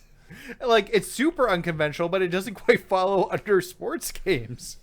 I can't even like put that into a category. But the athleticism of Lickitung. Do you know how many calories it burns when it just sticks its tongue out and eats that food? Nobody does. Nobody should. Um, And also, right. it's not the About best this. minigame in Pokemon Stadium. Nate plays games in the chat. It's nowhere near as good as Chansey's Egg Emergency. So, But wait, hold on a second. Is that in... I'm talking about just the original Pokemon Stadium. It all Is blends Chansey's together Egg for me. Emergency... But I mean, if we're just talking about the original Pokemon Stadium, I'm pretty sure Chansey's Egg Emergency only shows up in Gold and Silver. wait, let me check. Oh, that one didn't make the list either. All right, Okay. Alex. Whatever. I have a secret weapon to redeem myself, but the circumstance needs to happen for it to reveal itself. Okay. All right, so Alex, I'm what gonna do you just got? go because I'm gonna need a lot of time. So what is a sport? A sport is a activity that requires a lot of mental and not always physical attention, and it requires a lot of work, and you need to be really good at it. And there are games that have now been considered sports. They are considered esports, and what I'm talking about is Overwatch. Overwatch is an unconventional sports game because it's technically an esport, and esports are sports, but it's also still a video game. And that's my pick. Overwatch. You still have 15 seconds. It's mental gymnastics of what actually is an unconventional sports game. A conventional sports game would be like NBA 2K12. Well, then you think of Overwatch as an unconventional one because it's an esport. Okay, Alex. I'm into it. So you're actually kind of winning me over with your argument, but I've got a simple question for you. Has Overwatch been on ESPN? Yes. It has. but doesn't Okay, it make it yeah. a traditional sport? No, because they have untraditional sports. It hasn't been on ESPN. It's been on ESPN2, which has the unconventional sports like darts and Darts is a sport. other ones. Yeah, but it's like it's No, not like when you ESPN think 8 of, the when you Ocho think- is where the unconventional sports go, like beanbag toss Oh, the Ocho. and dodgeball. Those are the unconventional ones, not ESPN 2. So Yeah, but it's not like the traditional ones that you think of when you think of like football, soccer, Nathan, basketball, it's hockey. your And list. So I'm sorry yeah, for it's interjecting. up to semantics. It's up to so semantics. I'm actually going to let Overwatch go number one. Jesus That was a Christ. well-reasoned Oh my argument. Oh Wow. my god! I didn't expect thought that that going was into gonna- this list, but I thought that was gonna be dead last. Andy Cortez would be very happy right now. I am. Yes. We're going to Burn put blue, Overwatch baby. at number one. I think that's the right call at this current point in time. Yeah, even Chad is saying if it's not on the Ocho, it's not an unconventional sport. God damn it! I've never heard of the Ocho. Have you never seen until- it? Just to Dodgeball? confirm, the Ocho is not a real thing. It's in the movie Dodgeball, No, it's which a is real awesome, thing. and everybody should go watch. Dude, it's Is a it? real thing. It's a real thing. Okay. I just thought it was made for Dodgeball. I saw national cornhole championships being rebroadcast on TSN under the ESPN 8 banner. Just so you know. Okay, well, but yes, for now, Overwatch is going to stay number one, but there's chance for rebuttals for it to come down. So we'll see how it does. But that was a very well thought out, good argument. Yes. Oh my god. All right, Get Mitch. hype. After that argument, you need to bring something good to the table. What do you got? I'm going to bring the best-selling sports game of all time that is an unconventional sports game. It's the reason all your grandmothers own video game systems, and it's Wii Sports on the Nintendo Wii. Ooh. That is not a conventional game. It does contain some conventional sports, but they're not conventional sports played the way you'd conventionally play a sports game. It's all motion controls. Everyone loved bowling. Bowling is an unconventional sport, and it was a way to bring the family together around a console that everyone could intuitively play, and it's going to go down as one of the best-selling games of all time. Is the best-selling sports game of all time, and deserves to be on this list of unconventional sports games. I mean, there's a huge asterisk behind the statement. It's the best-selling unconventional. It is the sports third best-selling game of all time. It doesn't matter. It's still the third best-selling game of all time. It's called Wii Sports, not Wii Unconventional Sports. But it contains unconventional sports. Tennis is not a conventional sport. Bowling is not a conventional sport. It's not a Madden. It's not an NBA. It's not an MLB The Show. It's an unconventional sports game. I agree. As much as it's a best-selling, it's a best-selling because it's a packing game. Now, that being said, people bought Wii's because of Wii Sports, and my kids were playing Wii Sports the other day upstairs in my playroom and playing it for the first time. That being said, I don't think it doesn't deserve to be on the top of the list. It doesn't deserve to be in the bottom. We're going to put it below Coffin Dodgers. Are you kidding spot me? number 5. The hell's wrong with you? You thought you had a surefire hit. It is a surefire hit, and I'm going to tell you why you're wrong in a minute. Man, Coffin Dodgers reign supreme. Why? Coffin Dodgers dodging getting put down at number 5. Yeah, so we're going to put Wii Sports right in below Coffin Even Dodgers. chat agrees with me. Thank you, chat. I mean, I agree with you too. Well, it's not the chat's list, it's my list. This is what you get. All right, we're going to do one more round. I'm going to switch things up. Mitch, you're going to go right away again. You have a chance to redeem yourself after your terrible pick of Wii Sports. Okay, what is one of the best-selling unconventional sports games of all time? Is one of the most fun, the most arcadey, has some of the best gaming mechanics that we've seen out of an unconventional sports game. It was great to pick up and play with friends, had a plethora of modes that were a ton of fun to play, including things like home run pinball and career mode, and was one of the first games to have a decent online, system, or it had fun online, and that's the Bigs 2. It's what baseball would be if performance-enhancing drugs were allowed. It has turbo. It has big blast. Like I said, home run pinball where you're just knocking things all over the stadium trying to break stuff. It harkens back to things like Triple Play Baseball 2002 where you also had home run derby mode and just takes it to 11. It's such a fun arcadey experience. Every player had like unique attributes, would make legendary catches or throws or hits or whatever. Every one of Miggy Cabrera's home runs was a no-doubter. It's a great game. The Bigs 2. All right, Mitch. I'm extremely disappointed because I have no choice but to put that game at number 2. 2? Damn. Okay. What? 2? How the fuck is Why is Overwatch on the top of the fucking list? I could have said CSGO would have beat Overwatch, goddammit. I would have rated this one pretty highly as well because The Bigs 2 was developed by Blue Castle Games, which is the developer that eventually became Capcom Vancouver, which helmed the Dead Rising series for many years. But number 2 feels a little bit high, but I have time it's where to it should be. that and all that. It should be number 1. I'll take 2. This is actually on my list of the random games later, which is now being removed. Yeah, because it's a great game. List. And should be number 1, not like Overwatch. Alex made such a good argument for Overwatch. I'm curious to hear you guys' rebuttals to tear it down. All of his games so far have been there's room for esports movement. games. They haven't been sports games. Well, this is a non-traditional list of non-traditional sports games. What can I say? Yeah, unconventional. This is Or unconventional. unconventional. Yeah. Okay. So Mitch, so we're gonna go reverse order again. So Alex, It's me. All right, I'm gonna choose a game that whenever EA says anything, they immediately get talked about of bringing this franchise back in some way, shape, or form. I'm talking about Skate 3. Skate 3 is awesome. It is a little bit more realistic than Tony Hawk Pro Skater, but in all of the best ways. I love the X-ray stuff of like watching like bones break and stuff. Like that mechanic was so great. It was so much fun. It wasn't an original want mechanic. a new. That's fine. I don't care. It was the first time I saw it.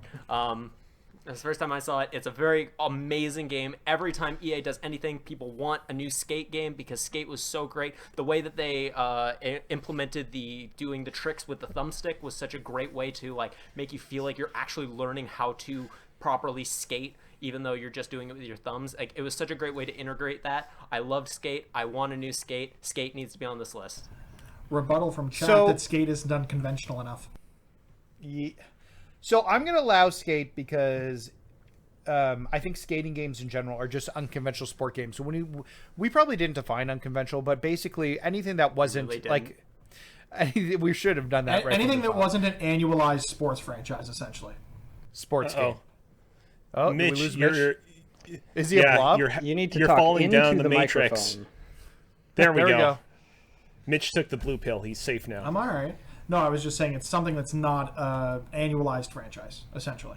But I'm going to tell you this right now, Alex. I'm actually not a big fan of the skate franchise. There's a much bigger skateboarding franchise that I prefer. So That's perfectly fair. but I know it's a good game, but it's not my favorite. It's going to go just above Coffin Dodgers in spot I'll number take it. 4. Also, I'm not sure if the list is right because Rocket League is still at number 2. That would be wrong. Yeah. That's wrong. Somebody Yeah, hasn't been 'cause it's updating supposed- this it's supposed- list. Yeah, it's supposed to be number 3. Damn it, AJ.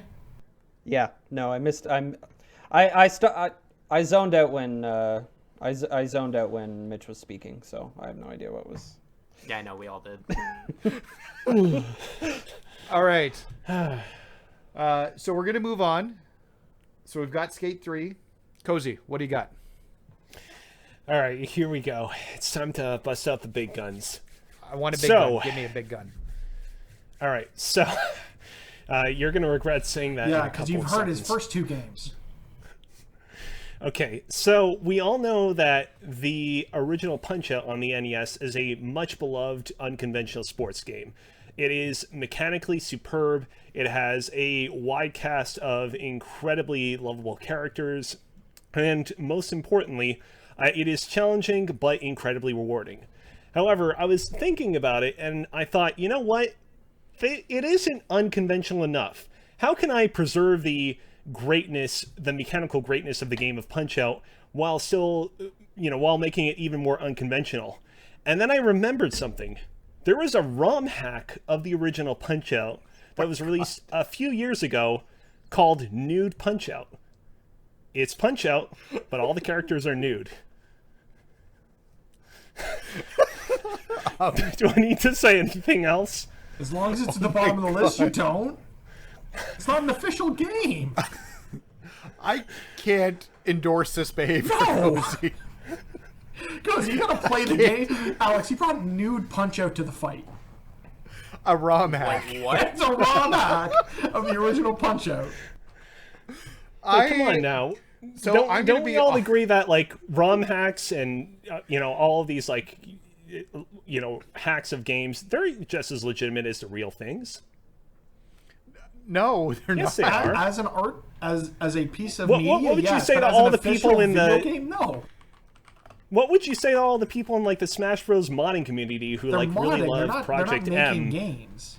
They're not making an officially licensed game. They're modding. Which, yeah, but I mean, modding, ROM hack, isn't that basically the same thing? not as being a legitimate game developer. So we're gonna have a first for 5x5. That game's not gonna make the list Just at all. Oh my At goodness! all. So we're just gonna have an extra spot. Wow. Hey, at least you got lick a tongue weird minigame on the list. On the bonus, Cozy's set a new precedent for our games.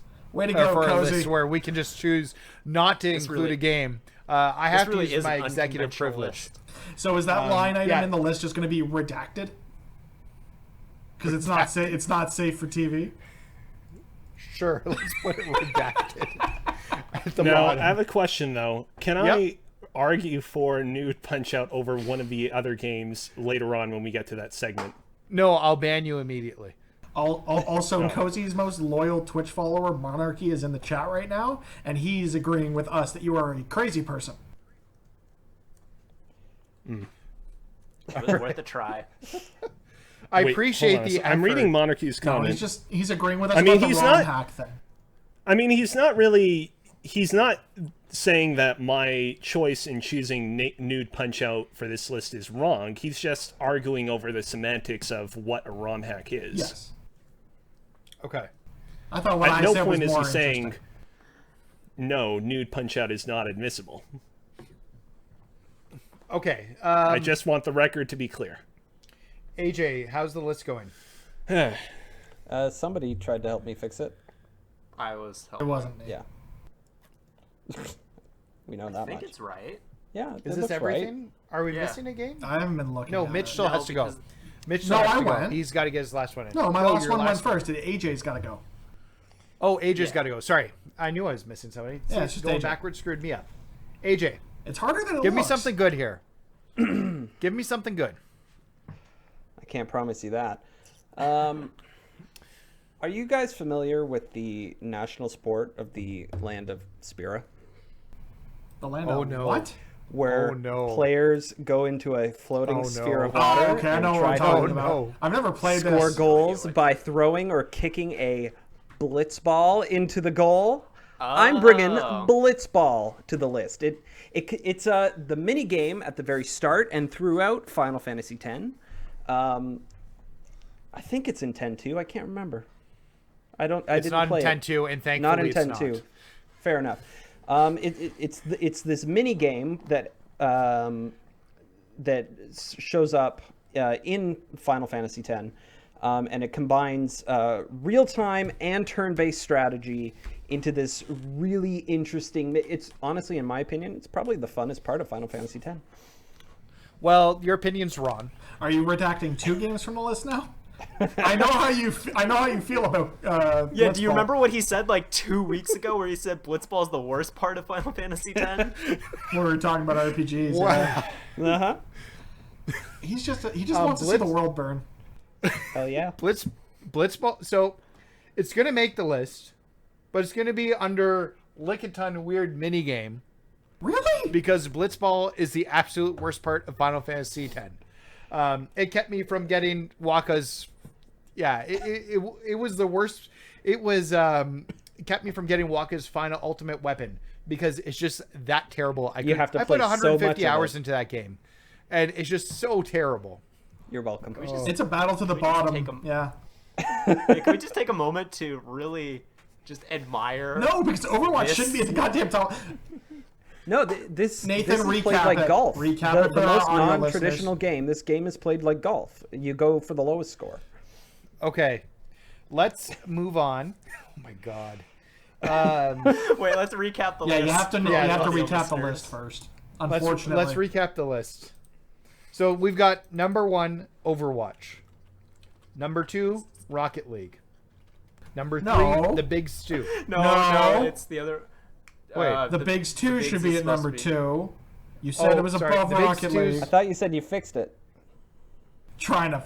Oh, I thought I did. They're all against me here, everybody. All of our audience knows everyone's against me right now. It's not cool.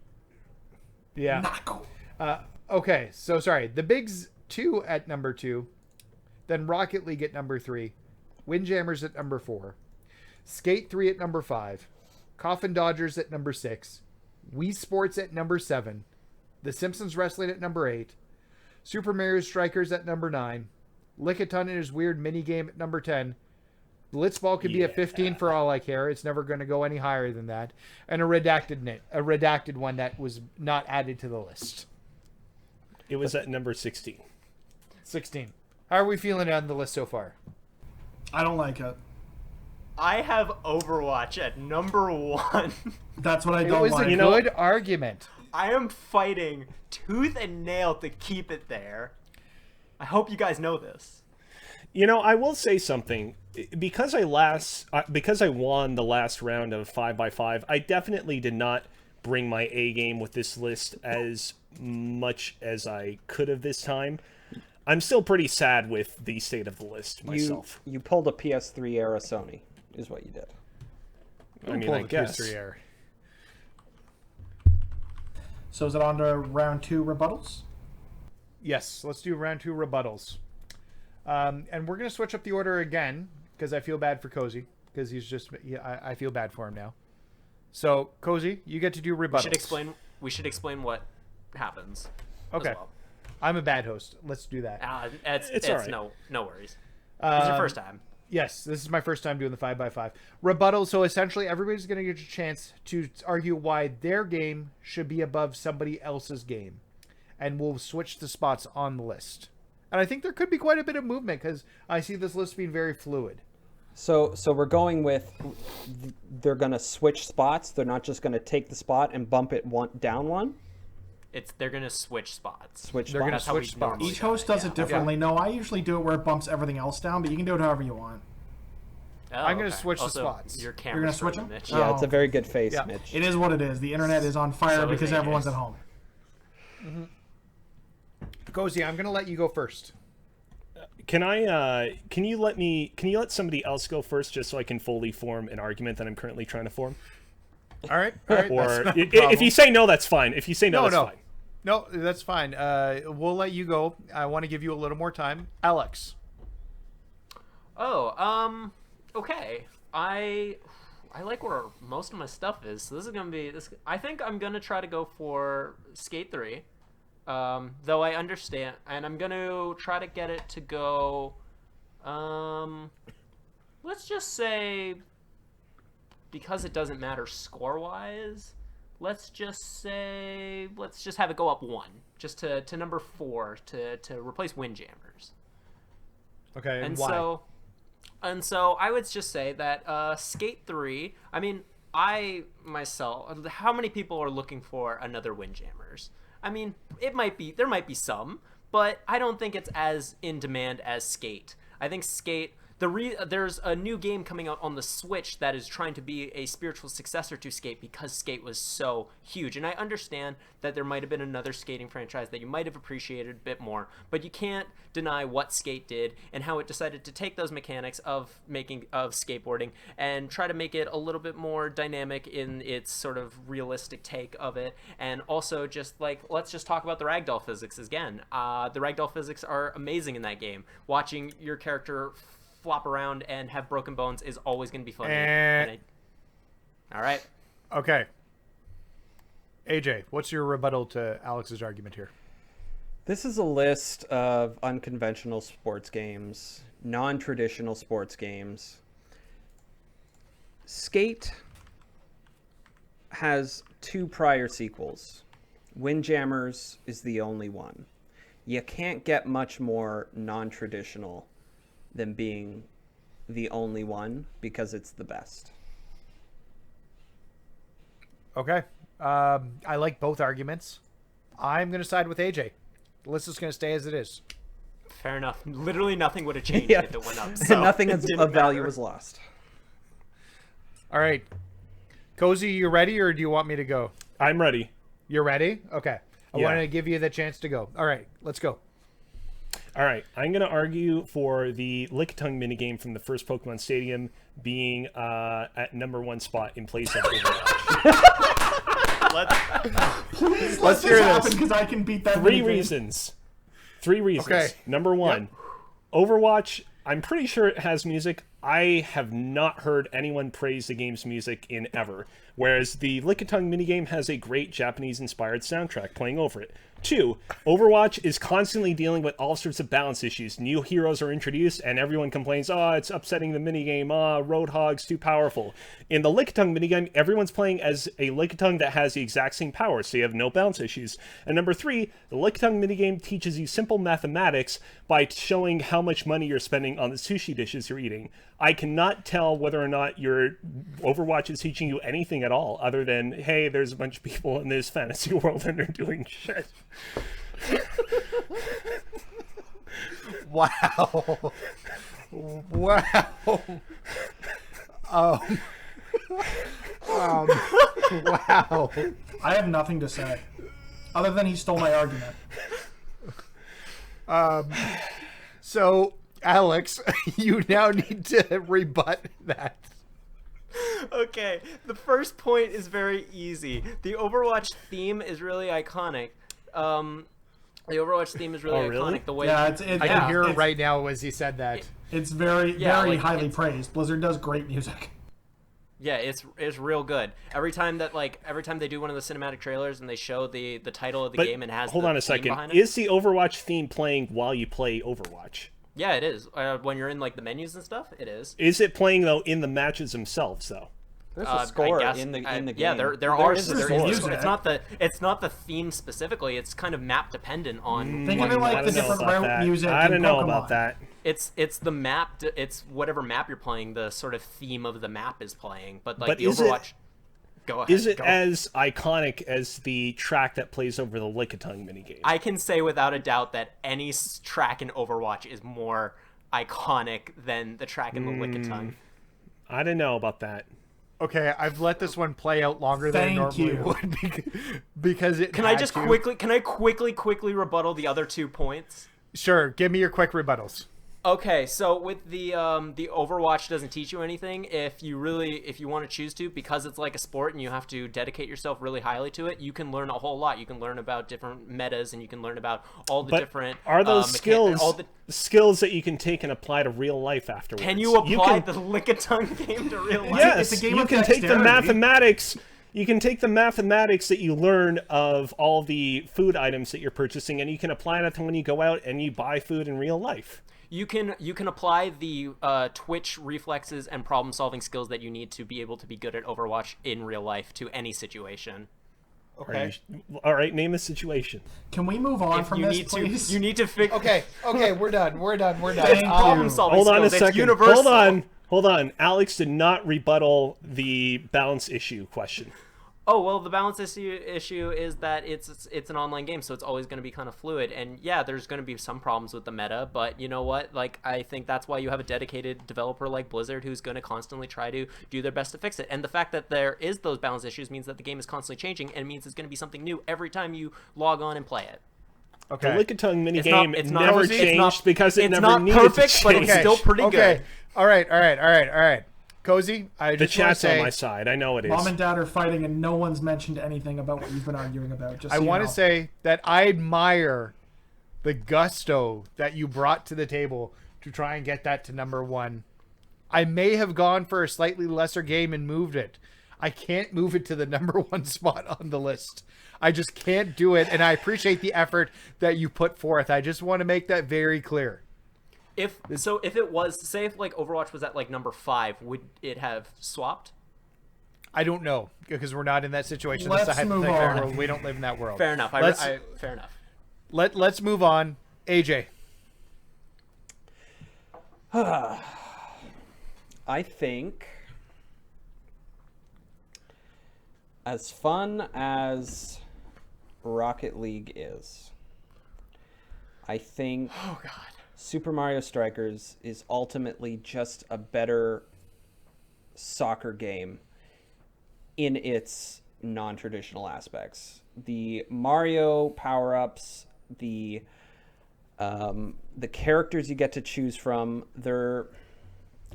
they add such a fun, unique dynamic to Rocket League, specifically the soccer side of Rocket League, that just changing the shape of your car can't really do.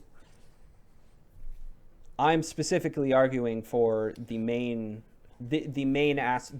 core gameplay of Rocket League, not the bonus modes that are additive to the experience. Specifically, the main Rocket League side of things. I think Super Mario Strikers just in general doesn't it's a lot better than Rocket League. All right. Alex. Oh God, this is gonna be a long day for me. Oh, it is. So, yes, I have a feeling I know what spot's gonna be contended with next. But anyway, to get back to the point, you're saying that Mario Strikers is more unconventional than Rocket League. That was your main point. Well, that's not entirely true, because with Mario Strikers, you're still a person or like a creature with feet hitting a ball. How much more unconventional can you get than a car driving into a ball? That's very unconventional compared to normal soccer.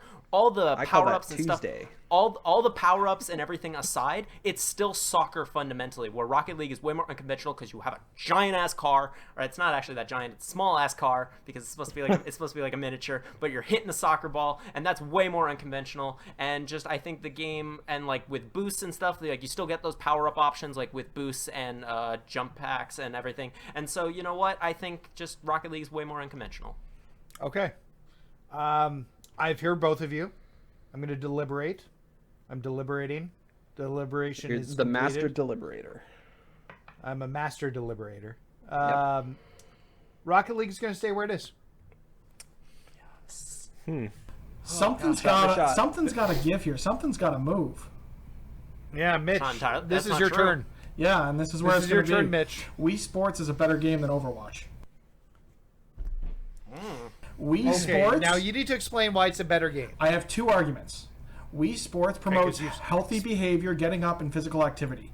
Overwatch is a game that encourages players to sit at their screens for a significant period of time, and it leads to poor hygiene and health behaviors and habits that can develop by playing a game as dedicated as many Overwatch players do. The second point is that Those are two me a less second. points than the amount of points I had for Lickitongue's minigame. The second point I had was that it's incredibly accessible. The meta for Overwatch is incredibly complex. It takes a long time to learn and figure out how the game actually works in terms of DPS and lanes and all this crap. Wii Sports is you. There's no lanes in Overwatch. Calm down. Whatever. It's all PC what gamer is this, BS. Dota? Wii Sports is incredibly approachable. It is very simple to play. Anyone can play it. Everyone's mother, grandmother, great-grandmother, if she was around, were playing this game when it came out because it was just a game that everyone could enjoy together, which is not what Overwatch is. Okay, well, I'm just gonna say that when it comes to that second point, just because I am, when it comes to approachability, doesn't always mean good. I'm not saying that Wii Sports isn't good, but it's fine. But like, how replayable is Wii Sports? Nathan's kids were playing it yesterday. Yeah, but how long did they decide to play it? I'm assuming it's not that long. It's fun. It's a fun pick up and play every now and then. But Overwatch is just something that is constantly changing, is constantly developing, and is constantly. And when it comes to the whole meta thing, I think the whole art style of Overwatch made it generally accessible because of it's like, oh, it doesn't look like a realistic military shooter. So people who I know who weren't super interested in shooters were playing Overwatch, and they learned how to play it. And like, you don't have to play. Okay, I've come to a decision. Oh no! Yes. I've come to a decision on this.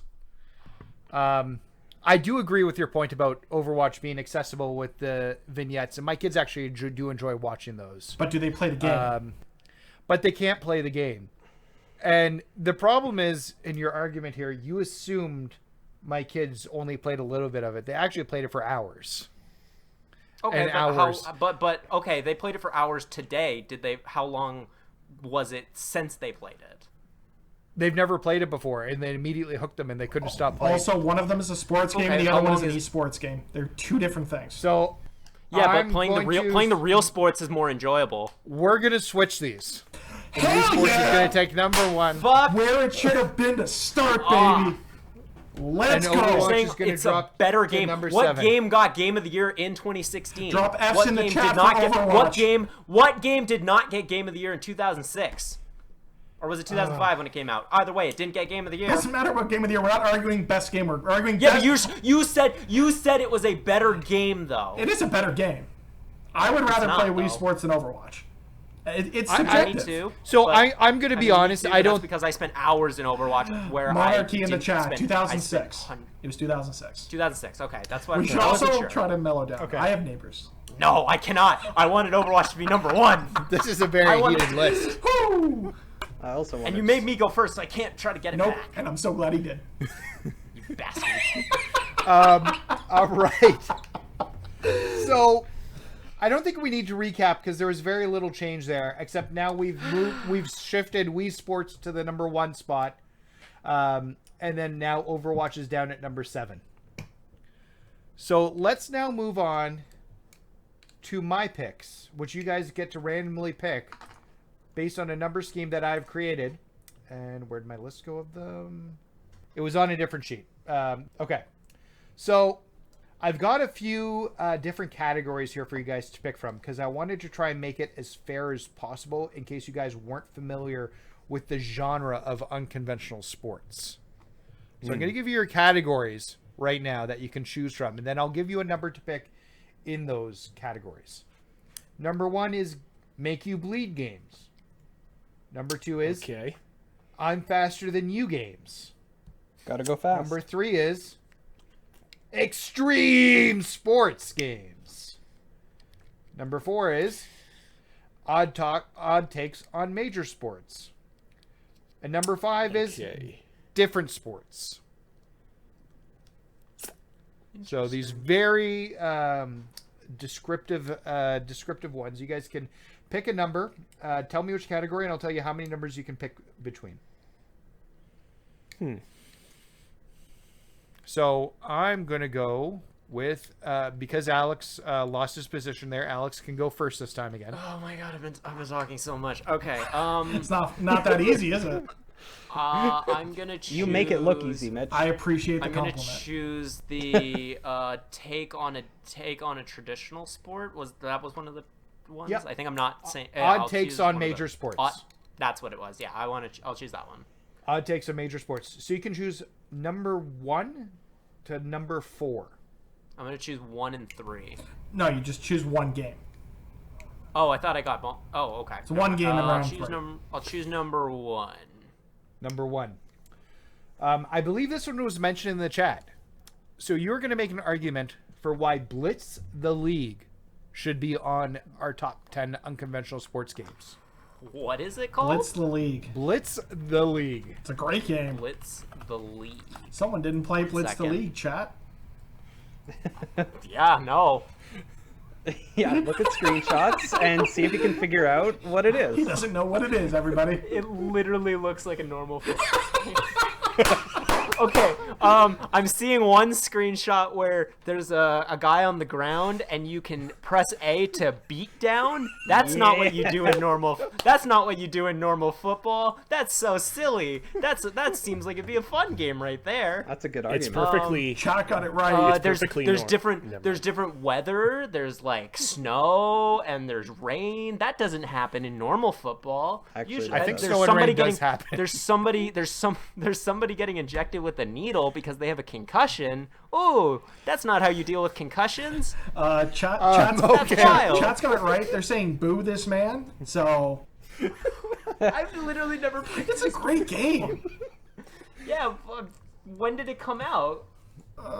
2007. It looks like it's on the original. It looks like it's on the original Xbox and the 360. So this would have been so it would have been 2004, 2006. 2000, Yeah. Well, some of these 2005 games are going to chat. make you sad because I'm reaching back in some of these games. So That's not even a Depending on reach. where Like you that's a sit. game that a lot of people have played that were born after the year 1998. So Yeah, we're going to 2005. Alex, I mean, you've yeah. argued for that game terribly. The chat's No argued better doubt. than you have. So no someone doubt. just jumped into the stream and has no idea what's going on, and the list is a nightmare. So it's great. Nathan, if you were gonna put this at like number 15, could we say that Nude Punch Out is at number 15 No. and this is at number I 16? will agree with that just because at least Cozy made a good argument. About No, it. Blitz the League's a better game though. I would argue for Blitz the League being Yeah, over but it's it. about the arguments. It's about So the based on the arguments. chat, I'm gonna take another first here, and I'm gonna have chat's choice, No, don't. No. where they're gonna get to have Oh. influence in the pick. And chat's choice is going to get Blitz the League in at number 10. Okay. So it's no points, 10 is points. but it makes the Yeah, list. 10 is 10 one is 1 point. point. It's, oh, Does that it mean gets does it 1 still point? fall under? Does it still fall under me? Technically, Yes, it's you your can point. still have it. Sure. Chat's I'll take choice. it. Why not? Hey, Uh, thanks, chat. You Private got that, Jeebus guys. says woot. Yeah, he was pushing for that one the whole time. I thought about bringing it myself, but I thought taking ideas from chat was cheating. So technically, he didn't take it from chat. I gave it to him. Well, that's why I didn't So- present it as my third choice. Yeah. I understand. Well, it was I on my presented list. Good games. So we're gonna now move on to Cozy. Yeah. Cozy, which category would you like to pick from? None of them are going to be unconventional Pokemon minigames, just so you know, Cozy. Where'd my list go? How about other sports? Let's just do that. Other sports? Yeah. Okay, so or different sports. Different sports. Different So sports, you- correct. You've got is 1 through 4 you can pick. Okay. Let's go with lucky number 3. So you've chosen backyard baseball. Oh, yeah. Okay. This. You know, baseball is a lovely traditional sport, but sometimes you want to get away from the big game. Sometimes you want to get away from the hustle and bustle of the streets and all of the big corporate advertising and arenas that Bane can traditionally destroy in a Batman movie. Sometimes you just want to kick back with a bunch of friends in your backyard. And what's better than that? Just barbecuing up some hot dogs on your barbecue that you He doesn't know what this game is, everybody. I thought this was going to I've go played somewhere. this. I'm the only one who's played sports games on it, other than me. Wait, I've played this one. give me a second.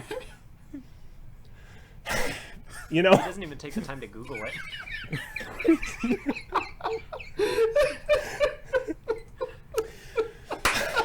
in a world of corporate sports games, backyard baseball is a great time because it just takes baseball back to its roots, back to a time where ultimately the stadium existed in your mind's eye, and all that mattered were the plates in front of you and the friends that you made along the way. Wow. You know it was an officially licensed MLB game with MLB players' likenesses in the game as children, right? It wasn't just some weird offshoot. This was licensed by the MLB. Or at least the MLBPA. My version is better, Oh, all no, right? no, would have had to been both. 'cause My they had version two. is better. Oh yeah, I want to play that game. Okay. So, was his argument better or worse than mine? I liked it It was more. better. It was a better argument. There's no question about that. I am going to go for a swing here and say that backyard baseball is better than Simpsons wrestling. What? All right. So we're I going mean, to it's a bump the better list game, down. but it's not as unconventional. Literally nothing changed score-wise. I mean, it's... I was really hoping that I could secure a small victory and get it above Overwatch, considering I was trying to do that sooner, but I'll take it. Okay. AJ, Hi. what do you got? Can you remind me of the categories as I try and figure this? You want me to? I'll do that. You do the category thing. Yeah, sure. Damn. Okay. Games that make them Wanted bleed. to win one. Race, go fast games, extreme sports games, odd takes on major sports, and different sports. Go fast games. Go fast games. Okay, you've got picks number 1 through number 5. 1 through 5. Number 2. Number 2. So you've picked a personal favorite of mine, so I hope you argue well for it. Onrush. Onrush. I was hoping you would say Burnout. Ah. Onrush. To the internet because I saw Alex do it. Oh, is this the one where you're painting the track as you're driving around? No.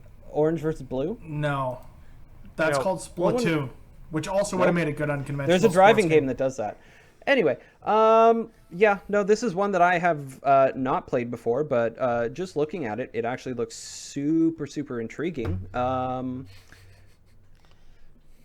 Yeah, it looks very good by these screenshots and trailers that I just looked Well, up. now whose argument was better, mine or Yours. Well, here's my argument. My argument is this is a game that Nathan said that he liked very dearly, and I'm agreeing with him that I feel bad that I missed out on this. What looks like this, like a lot of fun in this game. Okay, so is it? because I feel like I have to, this game's going at number 14 Yeah. because this was the worst argument thus far. I mean, the lick of and tongue I thing love was a this game. stretch. This is Overwatch meets racing. 6 versus 6 cool. racing. So you're saying Blitzball is better than It was this. free on PlayStation Plus a while back too. I remember getting it that way. I don't think I put much time into it though. And it was from it was from the studio that made Codemasters. Oh, okay, yeah, it was Codemasters. I thought for some reason it was from the studio that did MotorStorm. I don't know why I thought that. It is. Okay. They took that team over. Oh, so that's they hired right, the that's entire MotorStorm. They hired the entire MotorStorm team, and they created something really unique and different with Onrush. If you haven't a chance, go play it. But that being said, I'm pretty sure the online community is dead for it, so you probably won't have much chance of being able to play it now. All right, Mitch. Bringing us home. What do you got for me? I don't think anyone picked this, so Let There Be Blood. All right, Make You Bleed games. I've got 7 choices in this one. 1 through 7. I'm going to have to go number 1. Number one. WWE No Mercy. I knew this was going to be your number 1 under this. Oh, How did I great. know? So this is a game that came out on the N64 that it surpassed anything any other wrestling game had done. It was deeper than any previous wrestling game.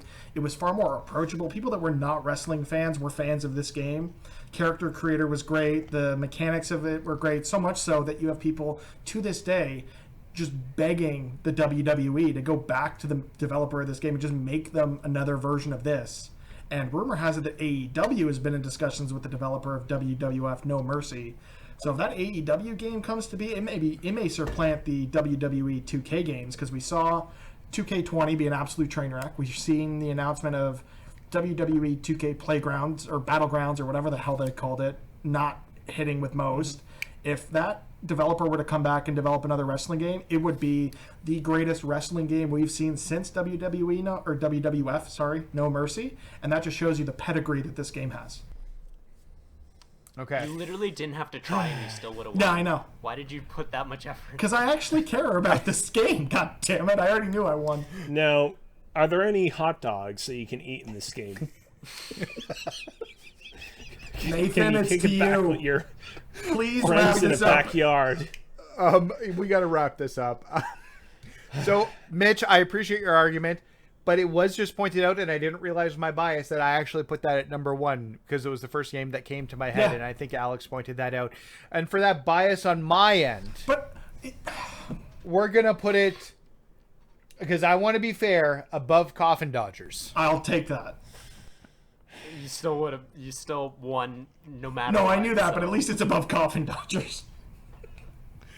Cause he tries to knock mine down, I'll come back and knock his right back. So I want to rewrap the top 10 here. You know, just pretty as we soon. finish up here. Pretty soon. Save it for the post show, I was just Cozy. going to say, all right, fine. It was a very dark joke, so maybe I will save it for the post show. That's actually probably a good idea. So just a quick recap of the top 10 unconventional sports games ever. From 10 to 1, right? Number 1. No, you start at the bottom. 10 to 1. Yeah, come on. Yeah. Build the hype. So number 10, Simpsons Wrestling. I don't know how that stayed on the list. Because it's That a seems like a bad great plan. train wreck of a game. Backyard Baseball, number 9. Cozy. Good job. Oh, thank you. Number 8, Overwatch. Number Still on the 7, list. Coffin Dodgers. Hell yeah. Number 6, WWE No Mercy. WWF, right? Or sorry, it was WWF back then. You're correct. Number 5, Skate 3. Number 4, Windjammers. Number 3, Rocket League. Number 2, The Bigs 2. And number 1, Wii Sports. I think we can all agree that this is probably the most perfect list ever. This is the strangest list we've ever built, and I love it.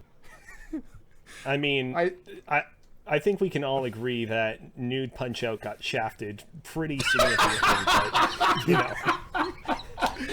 I'm really worried about the Excellent shafts. choice of words. There's love the it. dirty joke.